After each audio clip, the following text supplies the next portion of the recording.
இறை அமர்ந்து அரசாட்சி புரியும் அற்புத இச்சபைதனில்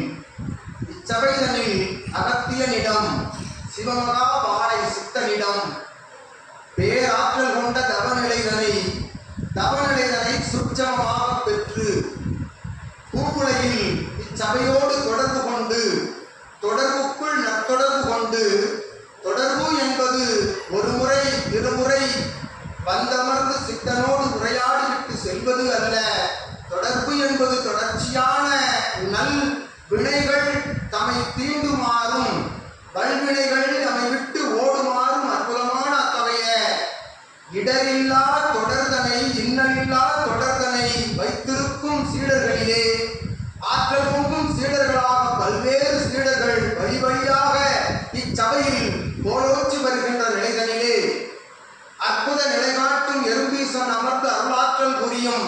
அத்தலத்தில் பேராற்றல் கொண்ட பிரபஞ்ச மகா சபையினுடைய கிளை சபை அமையப் பெற்று கிளை சபையினுடைய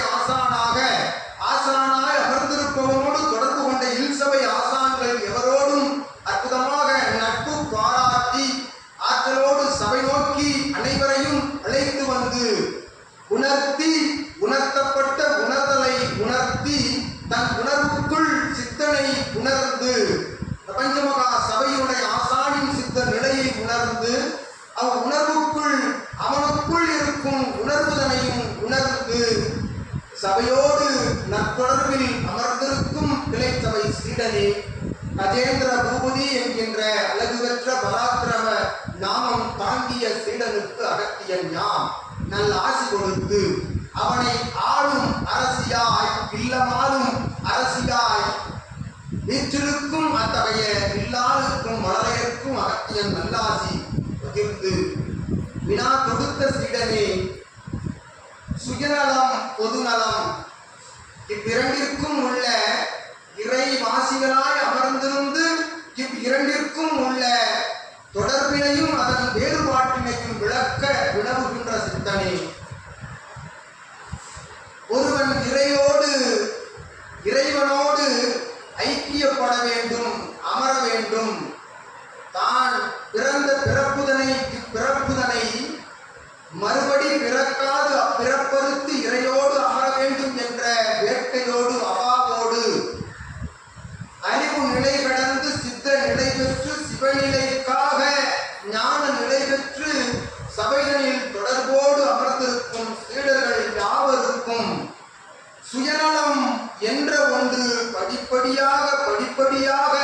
அது குறைய பெற்று அவன் வினை நிலைகள் படிப்படியாக அவனை விட்டு அகல்கின்ற பொழுது சுயநலம் என்கின்ற அத்தகைய நிலை அவனை விட்டு படிப்படியாக குறைந்து பொது நலம் என்கின்ற அத்தகைய வாக்கியம் அவ்வார்த்தை என்பது பொது என்பது இவன் அனைவருக்கும் பொதுவானவனாக இவனுக்குள் அனைத்து நிலைகளும் பொதுவானதாக மாறுகின்ற நிலைகளை அவன் படிப்படியாக அடைகின்ற நிலையே உண்மையான இறை சபையிலே தொடர்பு கொண்ட இறைநிலை நோக்கி பயணப்படுகின்ற உண்மையான சீடனுடைய பக்குவ நிலை என்று அகத்தியன் யாம் நல் ஆசிகள் கொடுத்து அதற்குரிய விடைதனையும் அளித்து நலம் என்பது அவன் நலம் பிறர் நலம் என்கின்ற வேறுபாடுகளே அல்லாது அனைத்து நலங்களும் ஓர் நலமாய் அத்துணை ஆற்றலையும் அத்துணை உயிரினங்களையும் ஓர் நலமுள்ள உயிரினங்கள் அது நலமோடு வாழ வேண்டும் என்கின்ற எண்ணங்களோடு கையாளுகின்ற பொழுது சுயநலம் என்கின்ற அவ்வார்த்தைக்கே அவ்விடத்தில் இடமில்லாது பொதுநலம் என்கின்ற அத்தகைய நிலை நோக்கி அவன் பயணப்படுவதற்குரிய முதல் அடி தானம், தர்மம், தர்மநிலை, கைங்கரியம், விட்டுக் கொடுக்கும் மனப்பான்மை, வேற்றுமையில்லா நிலைப்பாடு இவை அனைத்தையும் கையாளுகின்ற ஒருவன் அந்நலத்திலிருந்து தன்னலத்திலிருந்து மாறுபட்டு பொதுவான அத்தகைய நலனிலே அக்கறை கொள்கின்றவனாக வளம் வருவான் இப்பூவுலகில் என்றும் அகத்தியன் நாம் சுட்டிக்காட்டி தனக்காக வேண்டுவது சுயநலம், தன் இல்லார் தன் மனையாள் தன் மனை தன் உறவாளர்களுக்காக வேண்டுவது சுயநலம், தவத்தில் அமர்கின்ற பொழுதும் தியானத்தில் அமர்கின்ற பொழுதும் இறையை கைகூப்பி வணங்குகின்ற பொழுதும் இக்கலியுகம் மாற வேண்டும். கலியுகத்தில் நடைபெறுகின்ற வஞ்சகம், சூழ்ச்சி, போட்டி, பொறாமை, கயமை நிலை, காம, குரோத, லோப, மனமாச்சரியம் அனைத்தும் நீர்த்து போக வேண்டும். இக்கலியுகம் நலம் பெற வேண்டும். அனைவரும் பொதுநலனாக, அனைவரும் பொதுநலவாசியாக மாறி கலியுகத்திற்கு அனைவரும் தொண்டாற்ற வேண்டும். யாம் ஆற்றுகின்ற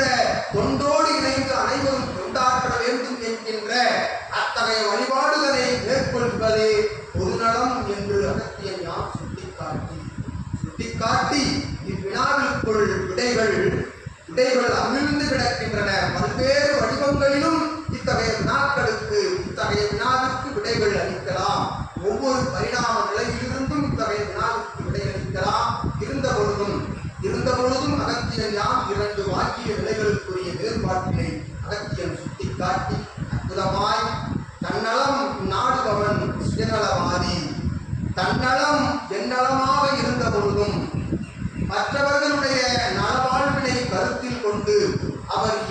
எத்தகைய நிலை கொண்ட மாற்று நிலைகளை கையாண்ட பொழுதும் அனைத்தையும் இறை மன்னிப்பது போல் மன்னித்தருளி அவனவன் கர்ம வினைகளின் பால் அவன் செயல்படுகின்றான் என்ற நிலையோடு அவன் வினையையும் மாற்றுகின்ற